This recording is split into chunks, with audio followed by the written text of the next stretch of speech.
You know those stories about people getting reborn in another world? Yeah, that actually happened to someone, a guy named Kelvin. One minute he was gone. Apparently some god messed up.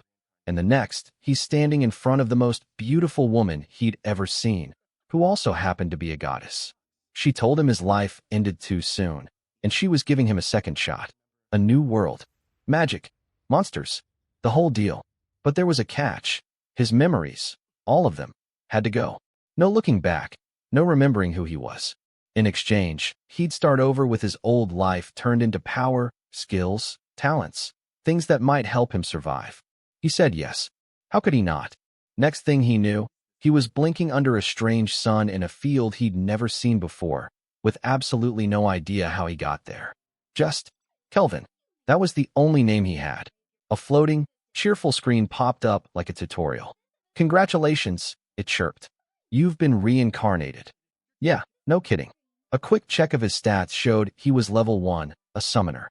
Which sounded cool, but honestly, he felt anything but cool. He felt weak and very, very confused. Still, there was something thrilling about it. His old self must have loved games, because the skills he'd picked were crazy good. S-rank summoning, an eye that could read just about anything, even some beginner magic. Double growth, double skill points. It was like he'd min-maxed his way into another life. So he did what anyone would do. He followed the path toward the nearest town, Parth. Along the way, the floating screen, who turned out to be way more than a menu, started talking to him. Her name was Melfina. And get this, she was the actual goddess of reincarnation. Apparently, before he forgot everything, he'd seen her, fallen head over heels, and straight up asked her to come with him. She'd said yes. She called it a vacation. He called it weird, but nice. The Adventurers Guild in Parth was exactly what he'd imagined. Noisy, crowded, full of people who looked like they knew how to handle a sword. At the counter, a clerk named Ange eyed him kindly. When he told her his class was summoner, she leaned in and lowered her voice. You might want to keep that to yourself, she said. People notice summoners. Sometimes the wrong people. So he wrote down Green Mage instead. Rank F, starting from the bottom. His first job was as basic as it gets. Kill 3 blue slimes. With the last of his coins, he bought a cheap wooden staff, more for moral support than actual magic, and headed out of town. The first slime wasn't scary. It was bouncy, and kind of cute, in a weird, gelatinous way. But it hit harder than he expected, and Kelvin quickly learned that even low-level monsters don't go down easy. After a clumsy scrap, he finally got it weak enough. Melfina's voice chimed in his head. Now try making a contract. He reached out, focusing, and felt something like energy drain out of him. Half his magic, gone in an instant. But when he looked up, he wasn't alone anymore. He'd bonded with the slime. He could feel its simple, wobbly emotions. He named it Clotho. Then came the real test, summoning. With a thought, Clotho popped into existence in front of him, not as a monster, but as his. And thanks to Kelvin's S-rank summoning skills, that little blue blob was suddenly strong. Like, really strong. They took down the other slimes together. Clotho moved fast, absorbing its own kind, while Kelvin tried out his first spell, a gust of wind that felt more satisfying than he'd ever admit. In no time, the job was done. Back at the guild, he got his pay. Just enough for a meal and a cheap room at an inn called the Spirit Song. The owner, Claire, was the kind of warm that made you feel at home even when you weren't. Dinner smelled like heaven, a hearty stew that reminded him he hadn't eaten all day. Up in his room that night, tired and full, Kelvin finally let himself breathe. He had no memories. He didn't know who he used to be, or why he'd fallen for a goddess he couldn't even see. But he had a slime as a friend, a goddess in his head, and a whole new world in front of him. And for the first time in what felt like forever, it didn't feel like an ending. It felt like a beginning. So Kelvin's been living this new life for a while now. Just him, Clotho the slime, and Melfina's voice in his head. He still doesn't remember his past, but honestly, he doesn't really mind. Every day's a new adventure. And he's been leveling up fast. Like really fast. Thanks to these crazy boosts he got from his old life. Double growth, double skill points. He's practically swimming in power every time he gains a level. He even learned a neat trick called concealment, just to keep a low profile. Because being a summoner in this world, that's like wearing a sign that says, "Kidnap me." He'd rather stay under the radar. Clotho's been growing too. That little blue slime isn't so little anymore. It evolved into something called a slime gluttonia. Melfina says it's a legendary monster, the kind that almost destroyed a whole country once. Kelvin just thinks it's cool. Anyway, life at the guild was going smoothly, until he got promoted to rank E, and a guy named Cashel noticed. Cashel was the kind of adventurer who smiled too wide and looked at rookies like they were prey. He had a party, a flashy sword, and a title next to his name that made Kelvin's skin crawl. Murderer. Not exactly subtle. "Hey, rookie," Cashel said, slapping Kelvin on the back a little too hard. "Heard you're taking rank D jobs now. How about you join us? We're hunting a black ghost knight." Everyone in the guild went quiet. Ange, the kind clerk, tried to step in. "Cashel, that knight's too strong. Kelvin just got promoted." But Cashel just smiled. "We'll look after him." Kelvin knew what this was. A trap. And maybe the old him would have backed down, but the new him? He was kind of curious. So he smiled back. "How about a competition instead? You and your party versus me, solo. First one to take down the knight wins." Cashel's eyes lit up. He thought Kelvin was an idiot. Perfect.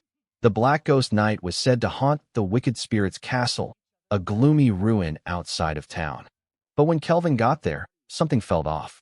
All the smaller monsters were already defeated, by Cashel's crew, no doubt. They were waiting for him, and they weren't hiding it.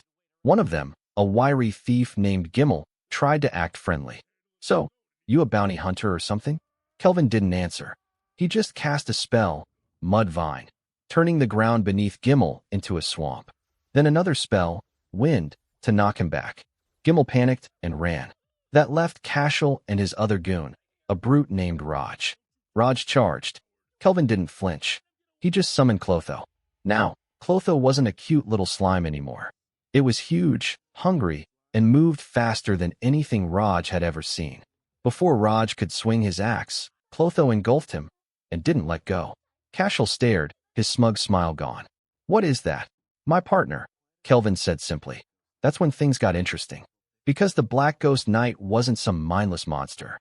He was a knight, or used to be. His name was Gerard, and he had a story. Once, he served a small kingdom called Alcarl. One day, an elf from a powerful empire demanded their surrender. When the king refused, the empire destroyed them. Gerard's wife, his daughter gone. His unfinished business, his rage, kept him in this world, haunting this castle as an undead knight. When Kelvin walked in, Gerard didn't attack. He just talked. He even offered Kelvin some ancient, probably expired candy. Kelvin ate it. "Terrible choice, by the way. I want to make a contract with you," Kelvin said finally. Gerard looked surprised. "A contract? What? You're strong. And you deserve better than haunting ruins." Gerard laughed, a low, rusty sound. "Kid, you're either brave or stupid. Show me what you've got first." So they fought. And Gerard was strong. He moved like lightning, his sword a blur. He had this skill called Mind's Eye that let him react to anything, even attacks from behind. Clotho launched itself at him, split into pieces, exploded. Gerard just knocked it all aside. But Kelvin didn't back down. He used every spell he knew, wind shot, earthen rampart, even a tricky one called air pressure that pinned Gerard in place. And in that moment, trapped and struggling, Gerard remembered his wife's name, his daughter's smile, the kingdom he couldn't save. "Kid," he grunted, straining against the spell. "Can you help me get vengeance?" Kelvin met his eyes. "Yes." Gerard broke free, with a roar that shook the castle, and charged one last time. But this time, Kelvin was ready. Another air pressure. Clotho, from above. A final, crushing slam. Gerard fell to his knees, armor cracking. Not in defeat, in relief. The contract flashed between them. And just like that, Kelvin had a dark knight in his party. Back at the guild, the news spread fast. Cashel and his crew were arrested. Turns out they'd been hunting rookies for EXP, not monsters. And Kelvin? He got a special promotion, a bonus, and a very impressed look from Ange. That night, walking back to the inn, Kelvin could hear his new companions bickering in his head. "You already had a fiancé, huh?" Gerard teased, calling him my king in that formal, knightly way. "I am his fiancé," Melfina insisted, playful and possessive. "Will both of you please stop talking inside my head?" Kelvin groaned, but he was smiling. He looked up at the sky, this new world sky, and breathed deep. He had a goddess, a slime, and a dark night. He had power, and he had purpose. And somewhere out there, he had a feeling this was only the start of something much, much bigger. So after all that slime stuff, things actually started getting serious. We heard about this legendary monster called the Black Ghost Knight, some armored spirit haunting the hills. Of course, Kelvin decided to go after it. Took Gerard, that's the knight, down in this really intense fight. Turns out, the guy wasn't just some mindless ghost.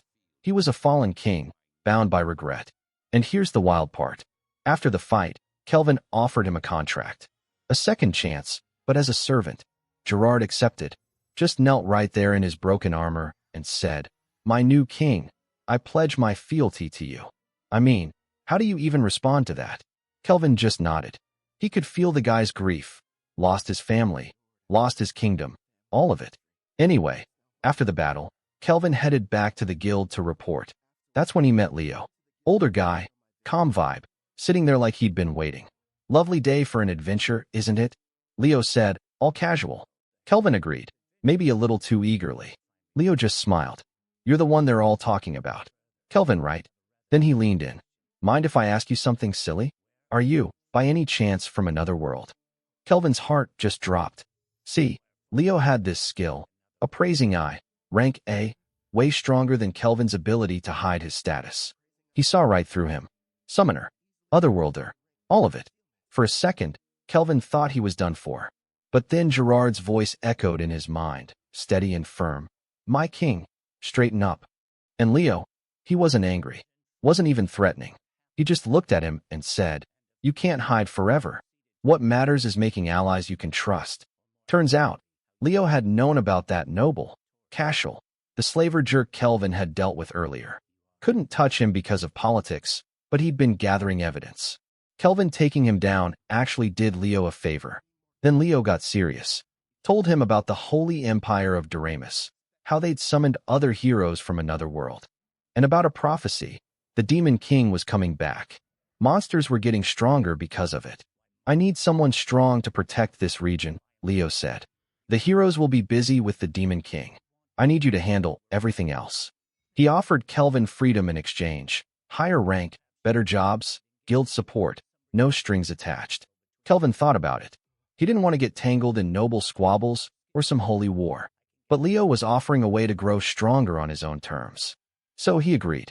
Not long after, Kelvin got promoted to rank B.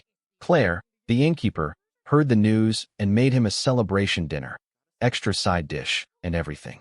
She's become kind of a big sister figure, always feeding him, always looking out.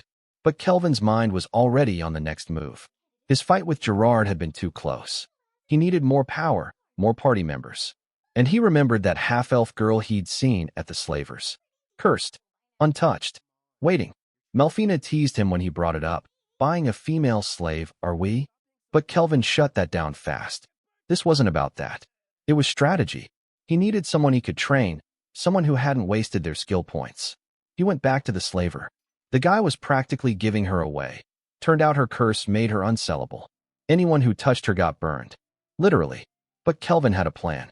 He'd saved up skill points, and with Melfina's advice, he'd learned white magic.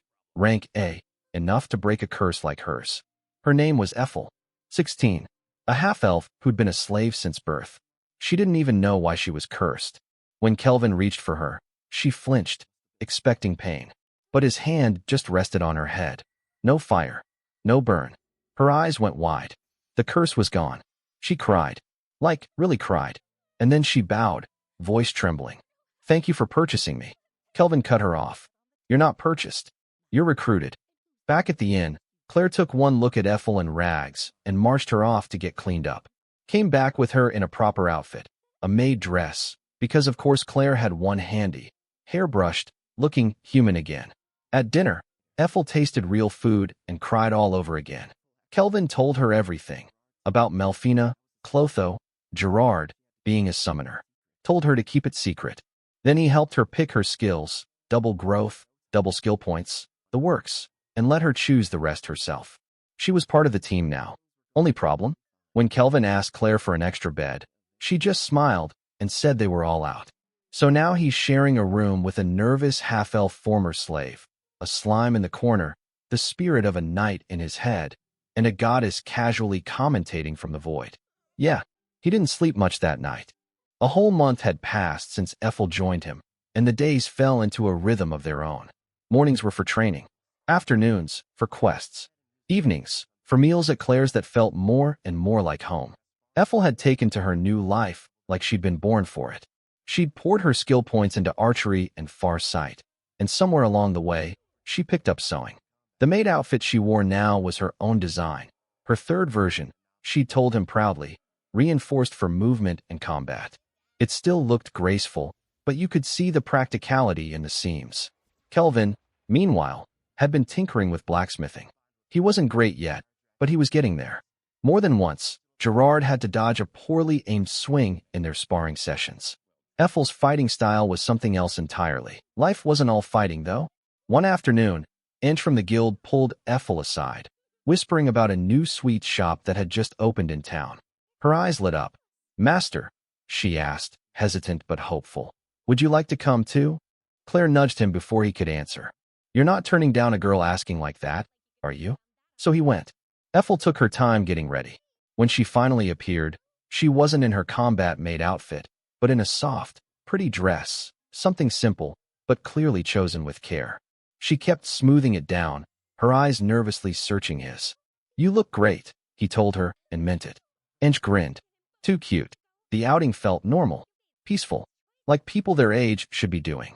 At least, until Ange decided it was a good idea to try feeding Kelvin a pastry in the middle of the street, and Ethel, blushing furiously, tried to do the same.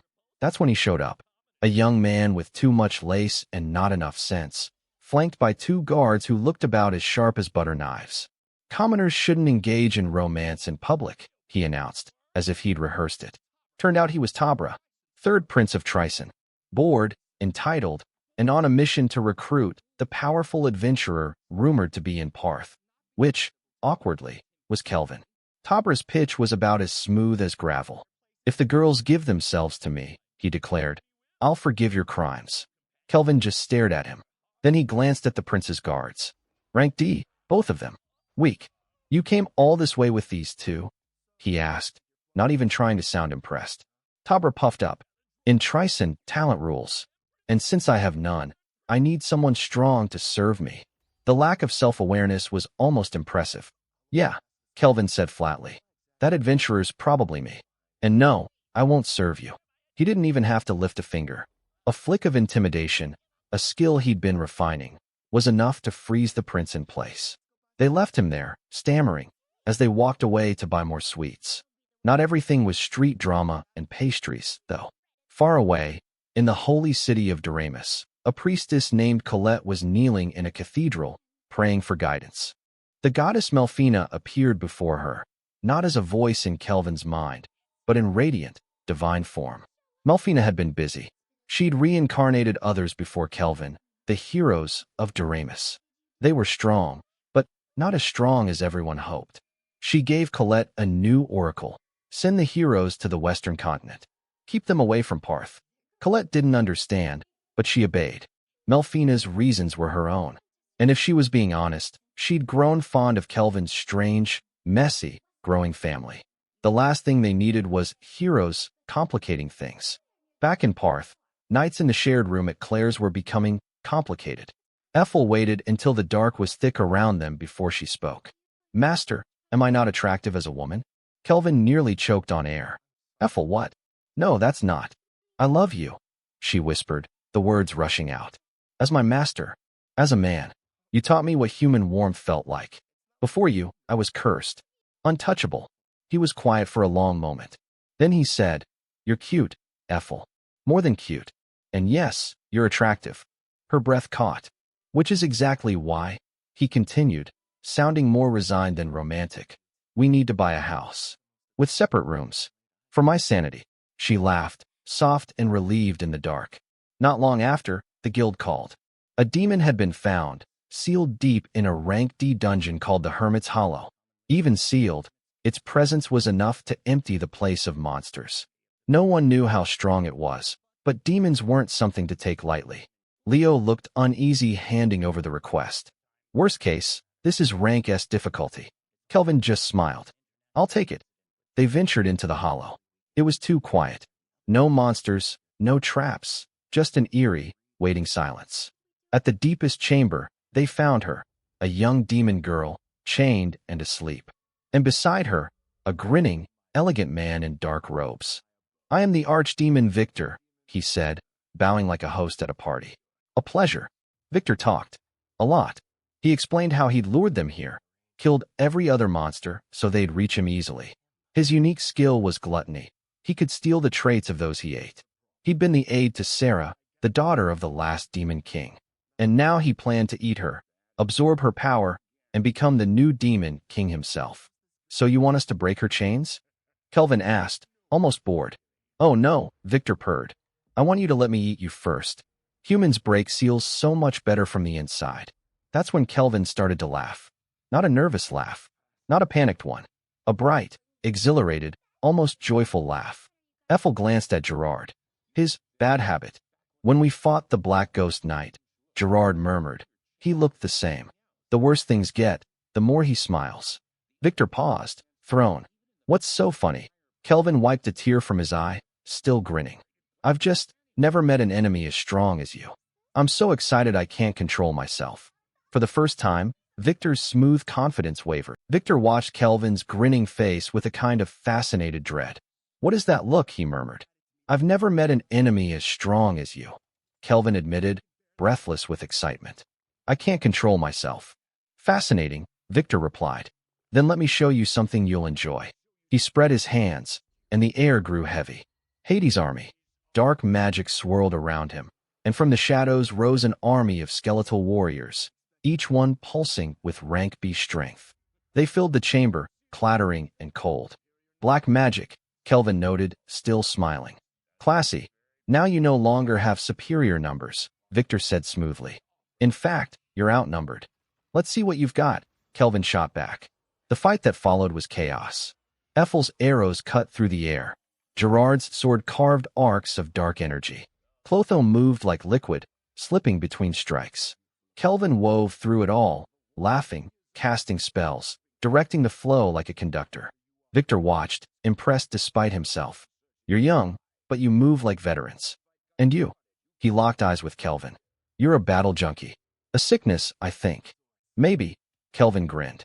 But I'm having too much fun to care. That seemed to irritate Victor. Let me wipe that smile off your face, then. He vanished into shadow, reappearing beneath them. But Gerard sensed him, blocked the strike, and Kelvin was already moving, flanking, pressing. They traded blows, magic against muscle, steel against shadow. Victor was strong, unnaturally strong, but he fought alone. Kelvin's party moved as one. When Victor unleashed his trump card, Jin Scrimmage, a spell that gathered dark energy into a crushing vortex, Kelvin didn't wait. We're not letting him finish that. Cleft detonation, he shouted, and the ground erupted under Victor's feet. Pyrohydra primary. Ethel followed, her arrow becoming a serpent of flame. Agito. Gerard's blade shone with loyal fury. But Victor wasn't done. He gathered power again, darker, deeper. It's time for the final round. Kelvin's smile didn't waver. Yeah, give me all you've got. What followed was a storm of power that shook the dungeon. Gerard threw up barriers. Ethel fired volley after volley. Clotho absorbed hits that would have shattered stone. And Kelvin moved like he was born for this, striking, taunting, turning Victor's own strength against him. In the end, it wasn't one blow that won it. It was all of them together. Gerard's Radiance Lancer, Ethel's Blaze Arrow, Kelvin's final, focus strike. Victor staggered, then fell to one knee, his form flickering. You win, he breathed. Kelvin lowered his staff. I want to ask you something. What? You weren't really going to eat her, were you? Victor looked away, and for the first time, his expression softened. Why lie? If I didn't say that, you wouldn't have fought me so hard. The truth came out then, in tired, quiet words. Victor wasn't a traitor. He was a guardian, appointed by Demon King Gustav himself to watch over his daughter, Sarah, hidden away from enemies and politics alike. When the hero came for Gustav, the king's last act was to seal Sarah away, somewhere only a human could find her, in an era of peace. I waited, Victor said, for the day she could awaken safely. My plan was to make her the new demon king when the time was right. But I failed. He looked up, his gaze steady on Kelvin. I have a last request. Let her join your party. You're strong. You're trusted, even by monsters. Kelvin studied him. You noticed I'm a summoner? Victor almost smiled. She's probably listening right now. A moment later, the chains around the sleeping demon girl glowed, then shattered. Sarah opened her eyes. She was young, not in years, perhaps, but in presence. Curious, cautious, and carrying the weight of a legacy she never asked for. Victor's form faded as his magic gave out. Please show her the world. Then he was gone. Back in Parth, things moved quickly. Kelvin reported the demon defeated, conveniently leaving out the part where he'd recruited the Demon King's daughter. He was promoted to rank A on the spot. That night, Ange and Claire threw a party at the Spirit Song. The inn was packed with laughter, food, and too many questions about the new girl with the strange hairband hiding her horns. Sarah stayed close to Ethel, wide-eyed at everything. The noise, the crowd, the warmth. She'd never seen so many people in one place. Never tasted stew, never heard a toast, never been welcomed. Later, standing outside under the stars, she looked up and whispered, "Hey, Victor, the outside world is really loud, isn't it?" No answer came, but she smiled anyway. It's big, and new, and fun. Kelvin found her there, staring at a puddle like it held secrets. They say the sea is even bigger, she said softly. Just water, as far as you can see. It is. I want to see it. The mountains, too. Other towns. Other continents. She turned to him, her eyes serious in the dim light. I'll live the best life I can in the world my father and Victor gave me. Kelvin nodded. We'll go see the sea. And for the first time since waking in that dark chamber, Sarah's smile reached her eyes, bright, hopeful, and entirely her own. After that wild fight with Victor, things settled down, sort of. We'd brought the daughter of a demon king into our party. That wasn't exactly normal. But then again, nothing about our life was. You're sure about this, right? Sarah asked, standing at the edge of town like she was waiting for permission to exist. Kelvin just nodded. Yes. Glad to have you aboard, Sarah. She smiled, small but real. Thanks for taking me in. In the quiet moments between quests, Kelvin and Ethel worked on their crafts. Blacksmithing for him, sewing for her. Both had climbed to rank S. When they were ready, they gathered everyone in the courtyard behind the inn. First up, Kelvin said, holding out a sword that seemed to drink the light around it. For Sarah, Arondite. Rank S. Sarah's eyes went wide. She took it, her grip gentle at first, then firm. And this, Ethel added, laying a set of armor over her arms. Queen's Terror. Queen's Terror, Sarah repeated, a slow grin spreading. I love it.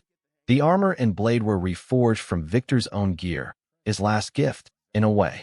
Sarah traced a finger along the hilt. It feels like he's fighting alongside me. Gerard got a new sword, too. Dainsleif, a magic blade balanced perfectly to his style.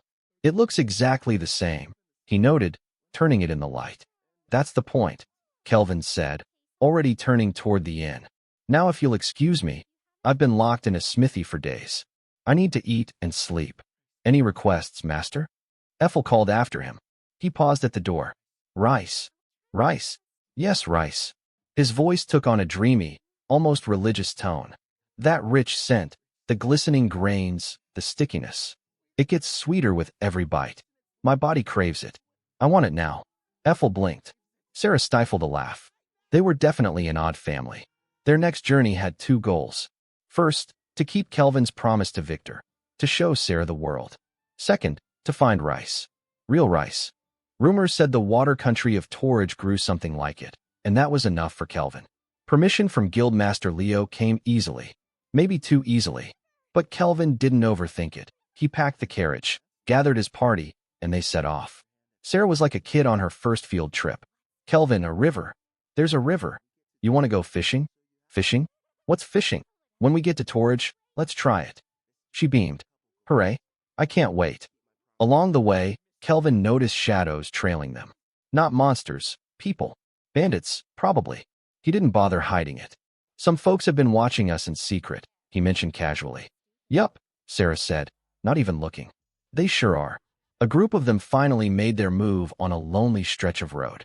They called themselves the Black Wind, a supposedly infamous bandit group that should have been wiped out years ago.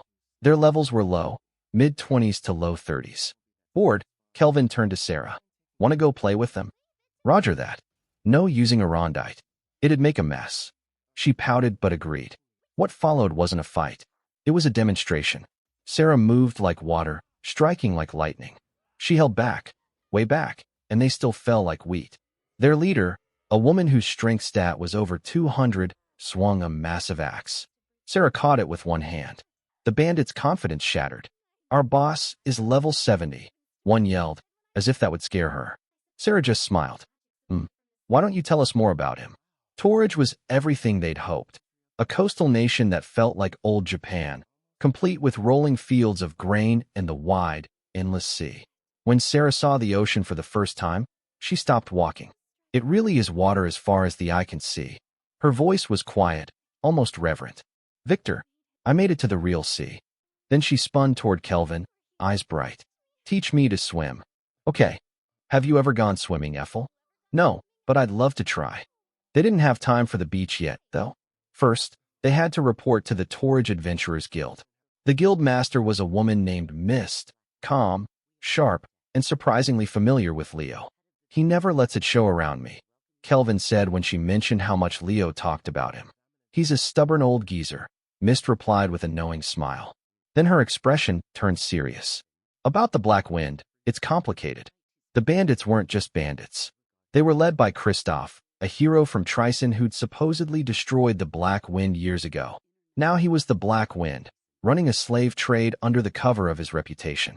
If we move against him, Mist explained, it could start a war. Torridge can't afford that. Sarah's fists tightened. So we just do nothing? Not nothing, Kelvin cut in. We just need the right people to take him down. A slow grin spread across his face. Mist caught it. What are you thinking? The heroes of Doremus are in town. The heroes were exactly what Kelvin expected, young, strong, and painfully earnest. Toya Kenzaki, their leader, had the kind of face that belonged on a poster. They'd been sent west by Melfina's oracle, but Toya couldn't ignore a plea for help. Kelvin watched from a distance as they headed toward the Black Wind's hideout, a mix of admiration and pity in his gaze. They're good kids, he murmured. Inside the hideout, the Black Wind's leaders were arguing when Hope, one of their scouts, staggered in, bloody and broken. They're here, he gasped, before collapsing. Kristoff stood, his expression darkening. So someone took out Karna's unit. The door burst open before he could say more. In walked not the heroes, but Kelvin's party, quiet, calm, and utterly out of place. You're Kristoff, right? Kelvin asked, like he was confirming a dinner reservation. Who the hell are you? Sorry, Kelvin said, not sounding sorry at all. We don't actually care about you. Then he turned to Sarah. Wash the plate before the main dish arrives. What followed was swift, brutal, and almost clinical. Kristoff's men fell without ceremony. The leaders, Prizra, Adu, Kristoff, were left battered, confused, and thoroughly defeated before the heroes even reached the inner chamber. By the time Toya and his party burst into the final room, all they found were broken bandits, rescued slaves, and a single blue slime sitting guard. Did we not make it in time? Toya whispered, staring at the defeated forms of the Black Wind's leaders. One of the rescued girls tugged his sleeve. Please, help the rank A adventurers who saved us. They went deeper in. Toya's face hardened with resolve. We have to find them. They rushed to the last door, hearts pounding with heroic intent. What they saw on the other side stopped them cold. There, standing amid the fallen leaders, was Kelvin, dusting off his hands like he'd just finished tidying up. Sarah was leaning against a wall, looking bored. Ethel was checking her bowstring. Gerard gave them a polite nod. Are you the Black Wind bandits? Toya asked, sword half raised. Kelvin looked at him, then at his party, and sighed, a sound that was equal parts amusement and exasperation. No, he said. We're just the cleanup crew. The heroes stared, their righteous fury collapsing into confusion. Kelvin just watched, arms crossed, looking more like a mildly amused teacher than a criminal mastermind. Toya Kanzaki lowered his sword slowly. So you're not the Black Wind? Those guys were pathetic, Kelvin said, shrugging. I barely touched them, and they started screaming like little girls. Not very impressive for rank A adventurers. He stepped forward, his gaze steady. Being weak doesn't make you good or bad, but I wouldn't want to end up like them. Would you? Toya's face flushed with shame and anger. You tricked us. I challenged you to a game, Kelvin corrected. A battle. The loser grants the winner any wish. You accepted. Setsuna stepped beside Toya, her hand on her sword. Why? Because you needed a lesson, Kelvin said, his tone losing its casual edge. You're heroes. You talk about justice, but you fight like you're trying not to get your uniforms dirty. That won't cut it against something like the Demon King. Toya's jaw tightened. We fight to protect people. Good, Kelvin said, almost gently. Then get stronger. Because right now, you're not strong enough to protect anyone. He turned and walked toward a crate where Ethel was unpacking a basket of sandwiches. Sarah followed, pouting. How come you get to fight? She whined. I wanted to fight too. You beat people up on the way here, Kelvin reminded her, taking a sandwich. Not enough. Ethel handed one to Gerard, then glanced at Kelvin. Master, was it really safe to fight them alone? Probably not, he admitted between bites. But I had a new toy to test. From his belt, he pulled a pair of dark gloves, elegant, almost liquid in the dim light. Skill eaters. Made from Victor's armor. Lets me copy skills just by touching someone. Sarah's eyes lit up. Ooh, sneaky. The fight that followed wasn't a battle for survival. It was a lesson. Kelvin moved like he was reading their minds. Because in a way, he was. He copied Miyabi's parallel thought, letting him analyze and counter their spells in real time. He borrowed Sarah's rank S martial arts through their summoning bond, matching Toya's sword strikes with his bare hands. The heroes fought hard.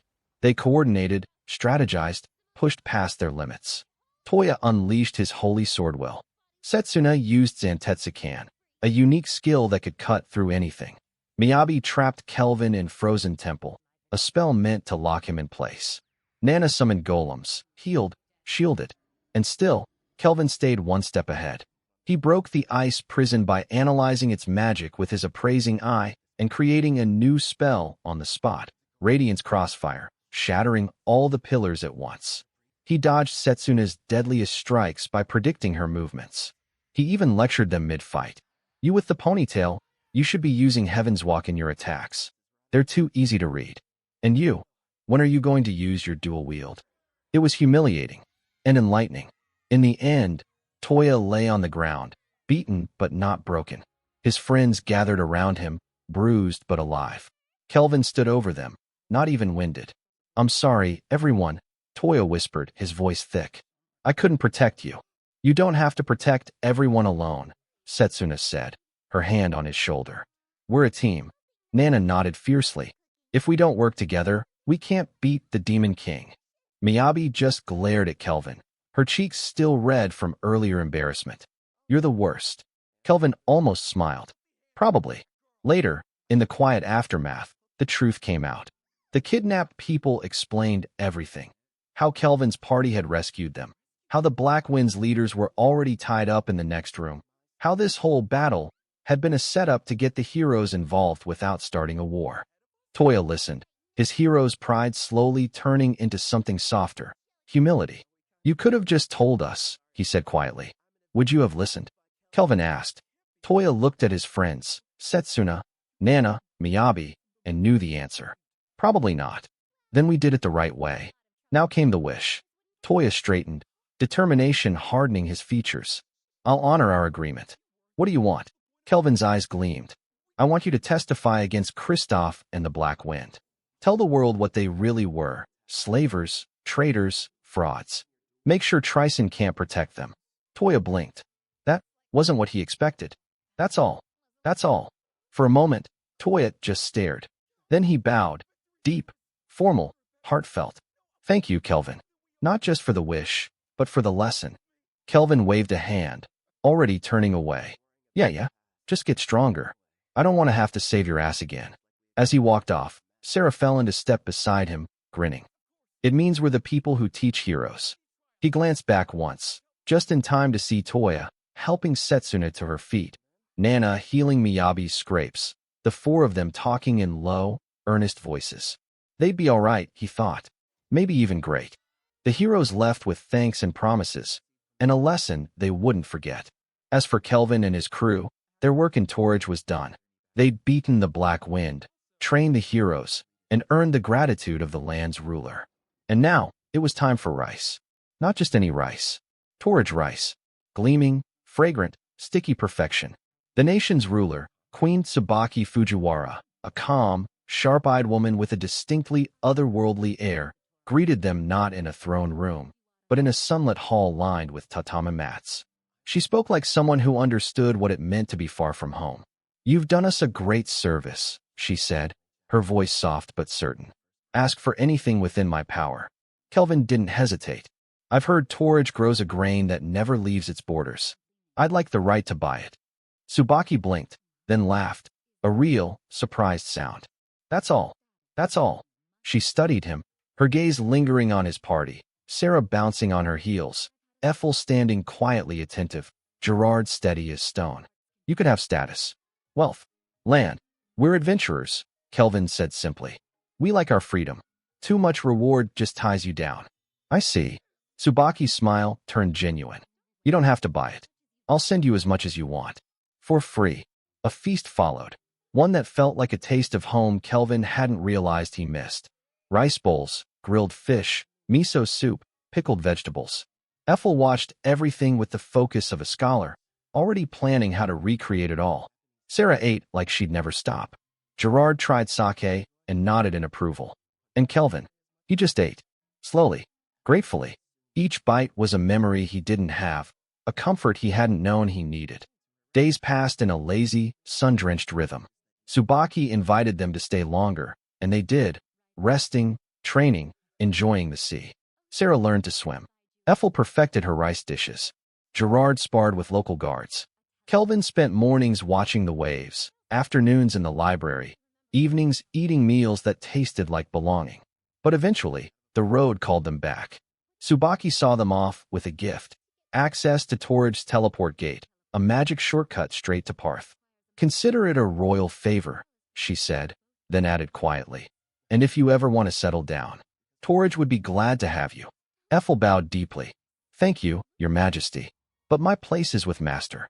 Tsubaki just smiled, like she'd expected that, too. The gate glowed, hummed, and deposited them back in Parth in the span of a breath. No dusty roads, no bandit encounters, just the familiar noise of the Adventurers Guild, the smell of Claire's stew, and the sound of Leo's voice grumbling about paperwork. Inge nearly tackled them at the door. "Kel, you're back. And the Queen liked you."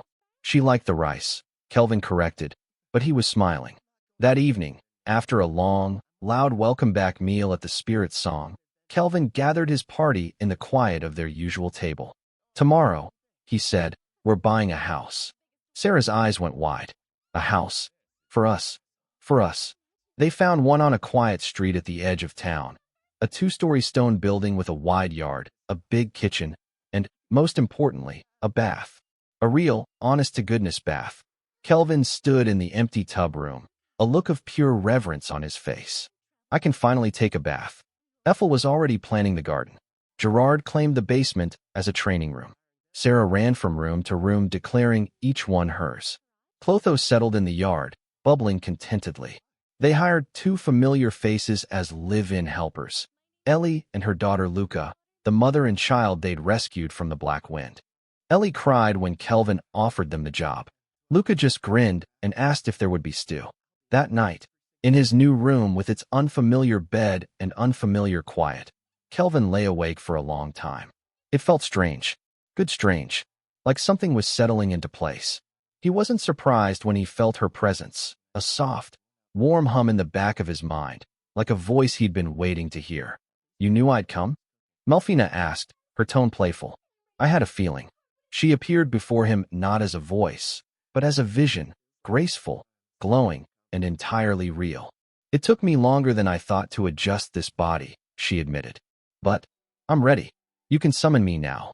Kelvin looked at her, really looked, and felt something unnod in his chest. "It's been a while since we talked like this." "It has." She floated closer, her expression softening. "So, What do you think? He didn't even have to think about it. Well, I suppose you are my type. Melfina's smile was brighter than any magic. Am I? And in that moment, in a house that finally felt like home, with a goddess in his room and his family sleeping down the hall, Kelvin knew the adventure wasn't ending. It was just beginning. Melfina's arrival changed the rhythm of the house, but in the best way possible. She showed up at breakfast the next morning like she'd always been there, helping herself to Ethel's cooking with a smile that could disarm armies. You weren't at the inn, she said, turning to Kelvin. I had a hard time finding you. You could have asked through the servant network, he pointed out. I wanted to surprise you. Sarah stared, blinked, then gasped. Princess? Is that you? It's me. Melfina chirped, back in her avatar form. Human, graceful, alive. Gerard glanced between them, calm but curious. And you are? I'm Melfina. I was summoned last night. Ethel set down a teapot and bowed slightly. Welcome, Lady Melfina. Just Mel is fine, she said, waving a hand. And since Kelvin finally managed to summon me, he gets a reward. A reward? Kelvin raised an eyebrow. A flower for good work. She reached out, and a soft glow bloomed between them before settling over him like a faint, warm breeze. That's the grace of the goddess of reincarnation. It has two effects. She held up a finger. First, once a month, it can completely block a fatal wound. No accidents, no surprises. Sarah beamed. Now I don't have to hold back during training. Mel held up a second finger. Second, the ability to summon heroes. The word hung in the air. Heroes. Not like the ones from Doremus. Not teleported, not chosen by a kingdom, but reincarnated. Like him. Over the next few days, the idea simmered in Kelvin's mind. He sparred with Sarah and Mel in the yard, watched Ethel teach Luca how to knead dough, sat with Gerard in the evenings talking about the past. And always, quietly, he wondered, what is a hero really? They say it's someone who defeats the Demon King. Mel explained one evening, curled in a chair by the fire. But that's just a role. The truth is the Demon King has a skill called papillas. Makes them invincible. Nullifies all damage. Then how do you beat them? With power from outside this world. That's why heroes are summoned. Their very existence breaks the rules. Kelvin was quiet for a long time. The heroes from Doremus, you teleported them, right? Took them from their homes. Mel nodded. Teleportation is faster. But there's another way, reincarnation. Bring back a soul, rebuild their body. It takes more magic, but they can choose their skills. Start fresh, like you did. He looked down at his hands. Hands that had never known sickness, never known the slow fade of a hospital bed. I don't remember my old life. They do. You can give them a choice, Mel said softly. A real one, not a duty. A second chance. He talked it over with everyone.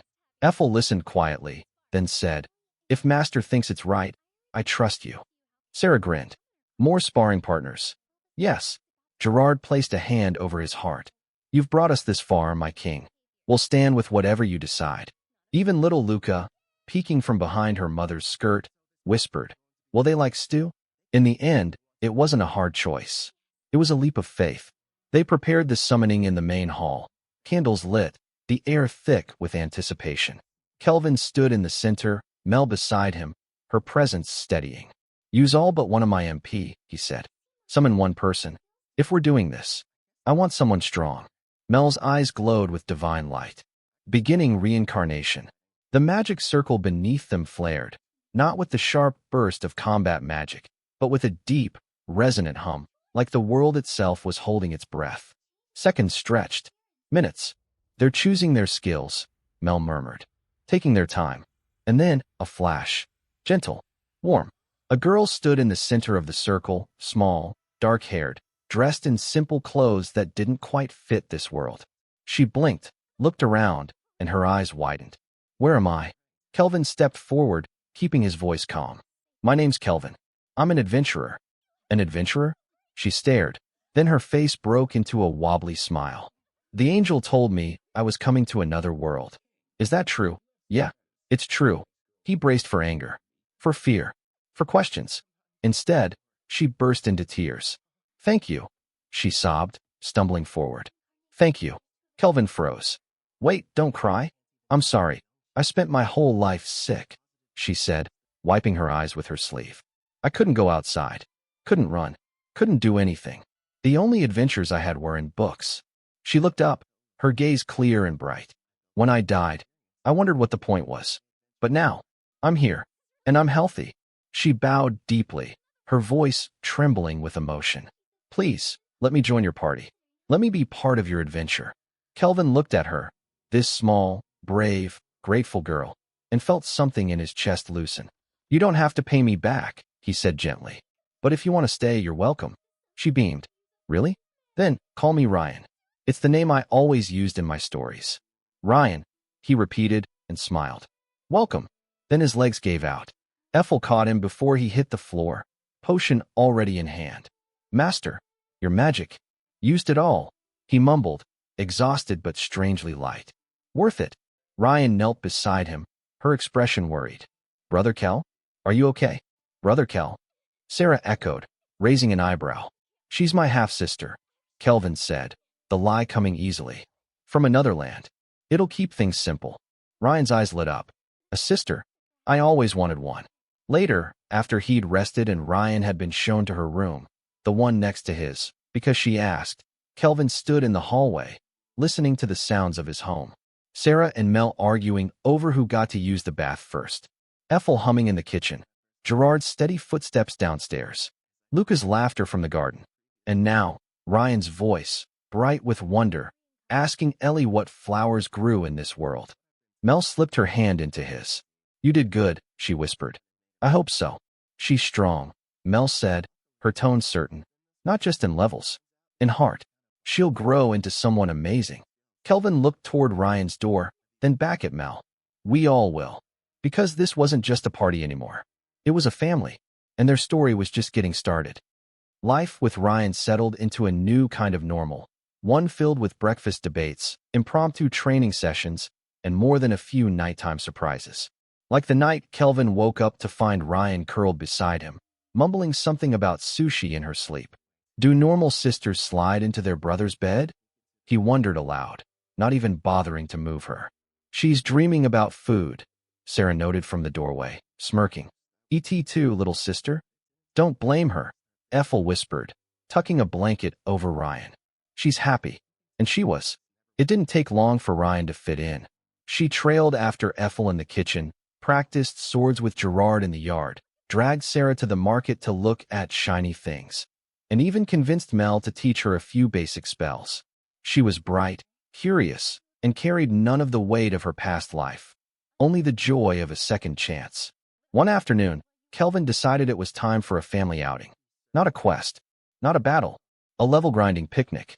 They headed to the dark purple forest, a place dense with low-level monsters and dappled sunlight. Ellie and Luca came along, nervously clutching brooms until Kelvin explained. You're part of this family, he said. That means you get strong, too. He used his experience-sharing skill, linking them all together. Every monster Gerard, Sarah, or Clotho took down sent a ripple of energy through the group. Ellie's eyes widened as her status screen updated. Luca just giggled and pointed at a glowing butterfly. Then Ryan spotted a shadow wolf lurking at the edge of the clearing. Brother Kel, can I? Go ahead. With Mel keeping a gentle barrier around the others, Kelvin stepped forward. A flick of air pressure weakened the wolf, a quick contract sealed it. And just like that, they had a new companion. Ryan named him Alex. He's fluffy, she declared, burying her face in his dark fur. Their peaceful leveling session was interrupted by a familiar voice. Kelvin, what are you doing here? It was Ord, the veteran examiner from the guild, with his party in tow. They looked tense, geared up. We've got our rank B promotion exam, Ord explained. Have to hunt a certain number of monsters in the forest. Kelvin's smile froze. He glanced at Gerard, who gave a subtle nod. Sarah looked at her feet. Clotho bubbled guiltily. How many do you need? Kelvin asked. About 20. Ah, a pause. We might have cleared the forest. Ord stared. His party groaned. You cleared it. We got carried away, Sarah admitted. Ord sighed, rubbed his forehead, then laughed. Leo's gonna love this. But honestly, with power like yours, you're more than ready for the Rank S exam.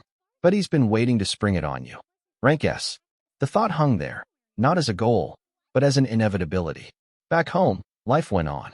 Ryan trained with Alex in the yard, her swordsmanship improving daily under Gerard's watchful eye. Ethel experimented with new recipes. Mel and Sarah bickered over bath time. It was loud, messy, and utterly theirs. Then, one evening, Ethel paused while setting the table. "Master, there are people outside, surrounding the mansion."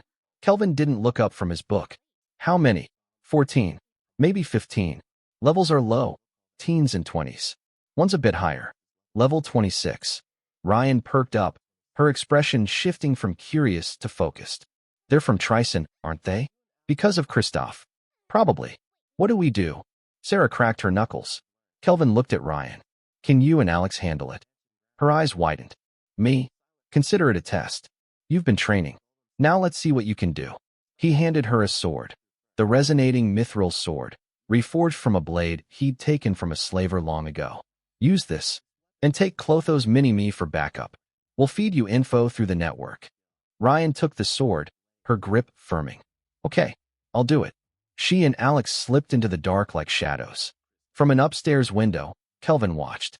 She moved with a natural grace, striking fast, using Alex's flanking attacks to her advantage. She wasn't polished, not yet, but she was clever, adaptable, and utterly fearless. "She's good," Sarah murmured beside him. "She will be," Kelvin agreed. Not one intruder made it past the gate. Later, after the attackers had been healed just enough to be handed over to the guild, Ryan sat in the kitchen with Alex at her feet, accepting a cup of tea from Ethel. "We did it," she said, her voice quiet but proud. "You did," Kelvin said, resting a hand on her head. "You protected this house. That's what family does." She beamed, and in that moment, she looked every bit the hero she was becoming. Far away, in the heart of Trison, a very different meeting was taking place. Around a polished stone table sat the generals of the militant nation, their expressions ranging from bored to furious. Emperor Zell Trison presided, his voice cold. "Christoph's failure has exposed us. The other nations are forming an alliance. We stand on the brink of war." General Tristan leaned back, a smirk on his face. "Then let's have a war? Their armies are soft from peace. Ours is not." General Dan Dalba slammed a fist on the table. "Are you insane? War now would be suicide."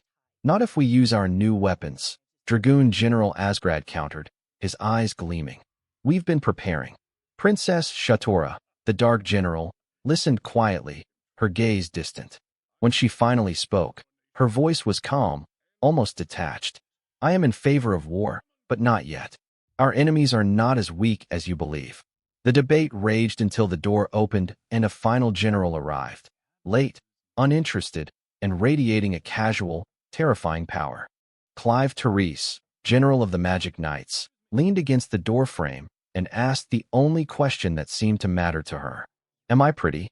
The room fell silent. The fate of a nation, balanced on a knife's edge, and in a mansion far away, a family of heroes slept soundly, unaware that the storm was already gathering. The Crest Forest was quiet in a way that felt ancient. Tall trees filtered the sunlight into soft, green-gold patterns on the mossy ground. For Ethel, there was a strange sense of familiarity here, a tug in her blood she couldn't explain. "Maybe it's your elf side," Kelvin said as they walked. "This forest is Undergone's protection, but elves only moved here about a decade ago." Ethel nodded, quiet. She'd grown up with no memories of her parents, no homeland, no past. But here, among these trees, something stirred, not quite memory, but feeling. They'd been summoned to this forest for a job, a special one. Not just any quest, but part of Kelvin's Rank S promotion exam, personally requested by Leonhard Gahn, the Beast King himself. He used to be a Rank S adventurer, too, Gerard explained as they walked. Left home as a teen to learn to fight. Came back a king. Sarah's eyes lit up. "So he's strong." Kelvin grinned. "Very. You're not thinking of picking a fight, are you?" Mel asked, eyebrow raised. "Of course not," he said, too innocently. The job was straightforward. Protect an elf village from a mysterious Rank S monster that had been kidnapping elves. Simple, dangerous, and almost certainly linked to Trison. The village was nestled in a clearing, surrounded by shimmering barrier magic that twisted direction and hid paths. Elves watched them from between trees, graceful, wary, bows half drawn. Nelras, the village elder, greeted them. He looked young for an elder, elf-blooded, but his eyes held centuries of quiet sadness. When he saw Ethel, he froze. "Lummel," he breathed. Ethel shook her head gently. "My name is Ethel." The story came out slowly, over tea in a sun-drenched communal hall. 20 years ago, their village on the western continent was attacked by the Fire Dragon King. He demanded an elf who'd supposedly insulted him. When they couldn't produce her, he offered a bargain: give him a bride, and he'd spare the village. Lummel volunteered. She went with him, and the village was spared, until years later, when her body was found in the forest. No one knew why. Fearing the Dragon King's return, the elves fled to the eastern continent. "You look just like her," Nelris said softly. "If Lummel was your mother." Ethel placed a hand over her heart. "I don't remember her. But it doesn't matter. I have a family now." Sarah slipped an arm around her shoulders. "We're not going anywhere." Ryan nodded fiercely. "Never." Nelris smiled, some of the tension leaving his face. "You have good comrades." Then they got to work. Kelvin didn't just plan to defend the village, he planned to fortify it. With his blacksmithing and magic, Mel's illusions, Sarah's dark enchantments, and Gerard's tactical eye, they turned the clearing into a fortress. Walls grew taller and denser, a moat filled with magically thickened water. A watchtower rose near the tree line, cloaked in false fog. Ethel took position there with her new bow, Shadow Bow Merciless, a rank S weapon Kelvin had forged for her. It fired silent, invisible arrows that vanished on impact. From that tower, she could see everything. And soon, she did. Trison's forces arrived, not as an army, but as raiders. Mixed demon beasts, soldiers in dark armor, and at their center, a hulking giant they called the Gigant Lord. Ethel's first arrow took out a commander before he even knew he was under attack. Her second struck the troll, shielding another. By the time the enemy realized they were being picked off, it was too late. Kelvin watched from below, a faint smile on his face. "They're not even going to reach the walls. Should we go out to meet them?" Sarah asked, bouncing on her toes. "Ryan," Kelvin said instead. "You and Alex take the giant." Ryan's eyes widened. "Just us. If you can beat it, you're a full-fledged adventurer." She took a deep breath, then nodded. "Okay." With Alex at her side, she moved into the fray, a girl with twin blades and a wolf made of shadow, facing down a monster that towered over the trees. The Trison vice commander laughed when he saw her. "A child? Send the Gigant Lord." What followed wasn't a battle. It was a lesson, one Ryan taught with every strike. She moved like wind, using Alex to flank, leaping over sweeping attacks, her blades glowing with red magic. When the giant transformed, unleashing purgatorial flames, she didn't flinch. "Those flames look weaker than Sister Ethel's," she shouted, and charged again. Her final strike, Generate Edge, cleaved through the Gigant Lord's core. It crumbled into dust and fading magic. Silence fell over the forest. The Trison forces stared, their morale shattered. Their secret weapon, taken down by a girl and her wolf. Ryan stood panting in the clearing, Alex nuzzling her hand. She looked up at the watchtower and waved. Ethel lowered her bow, pride warming her chest. But the battle wasn't over. As the remaining Trison soldiers tried to retreat, a figure stepped from the shadows. A man in ornate armor, a collar glowing in one hand. "Interesting," he said, his voice smooth and cold. "I didn't expect to find a hero here." Kelvin stepped forward, his expression shifting from calm to focused. "You're from Trison's high command. General Tristan, at your service. And you must be Kelvin." Clive's eyes lingered on Ethel with a look that made Kelvin's blood go cold. Not with fear, but with a slow, simmering anger. "Lovely," Clive purred. "Just lovely. You'll be my slave." Before Ethel could move, Kelvin was between them. "What was that for, Mr. Nobody?" Clive smirked. "What if I did? You think you can stand up to me? I'm Clive, General of the Trison Magic Knights." "Let me make one thing clear," Kelvin said, his voice low and steady. "You'd better not try to lay a hand on my woman." Behind him, Sarah snorted. "Oh man, that's a cheesy line," Ryan whispered. "I've never heard anyone say it in real life." Clive just laughed. "Aren't you embarrassed?" But Kelvin wasn't smiling. He'd seen Clive's status screen, reliance on a unique skill, boosted stats, the works. Another reincarnated. Someone who thought this world was his playground. "Ethel," Kelvin said, never taking his eyes off Clive. Get inside the walls. She nodded, slipping away like a shadow. What followed wasn't just a fight. It was a clash of philosophies. Clive fought with flashy spells and arrogant taunts, charming his own party members to fight for him, treating people like disposable tools. Kelvin fought quietly, efficiently, using golems he'd given souls to, protecting the charmed soldiers even as he broke through Clive's barriers. When Clive unleashed his ultimate spell, Tempest Barrier, rank S magic with the force of a hurricane, Kelvin didn't retreat. He reached for the Blackstaff Disaster, a staff he'd forged but never tested, and met the storm with one of his own. Boreas Death Scythe. The two spells collided in a blast of wind and dark energy, tearing through the treetops and shaking the earth. When the dust cleared, both stood panting, bloodied, but unbroken. Then, a figure appeared behind Clive, calm, elegant, holding a glowing collar. General Tristan. Clive breathed, relief in his voice. You've lost, Tristan said simply. We're leaving. Before Kelvin could stop them, a teleportation circle flared, and they were gone, vanishing like smoke. Back at the elf village, the mood was a mix of triumph and exhaustion. The threat was gone. The village was safe. And in the quiet that followed, Ethel found Kelvin standing alone under the stars, Lumil's hairpin gleaming softly in her hands. Master, she said softly, were you thinking about something? He glanced at her, his expression softer than she'd ever seen it. Yeah, about how lucky I've been. Meeting you. Meeting all of you. She slipped the hairpin into her hair. Does it suit me? It looks great. Her eyes shimmered. Master, I'll work even harder for you. So please, let me stay by your side forever. He placed a hand on her head. Of course. I'm glad to have you, Ethel. From across the clearing, Sarah shouted. Would it kill you to praise me too? Gerard sighed. You're a mess, Sarah. Mel just laughed. You're not convincing anybody. Ryan tackled Kelvin from the side. Brother Kel, did you see? I beat a giant.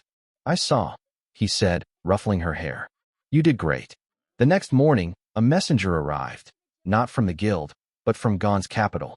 With him came a small, feline-eared girl who introduced herself as Leonhart Gon, the Beast King. You're a girl? Ryan blurted. It's an item that changes my form, Leonhart explained with a playful grin. I used it to watch your exam. And you passed, Kelvin. You're rank S. The news settled over them like sunlight. Rank S. The pinnacle. The proof of everything they'd fought for. But Leonhart wasn't done. In 4 days, we'll hold your promotion ceremony. There'll be a mock battle with other rank S adventurers. Consider it a welcome from your elders. Sarah's eyes lit up. A battle between S ranks. Kelvin's smile turned sharp, exhilarated. I can't wait to see what kind of powerful foes await.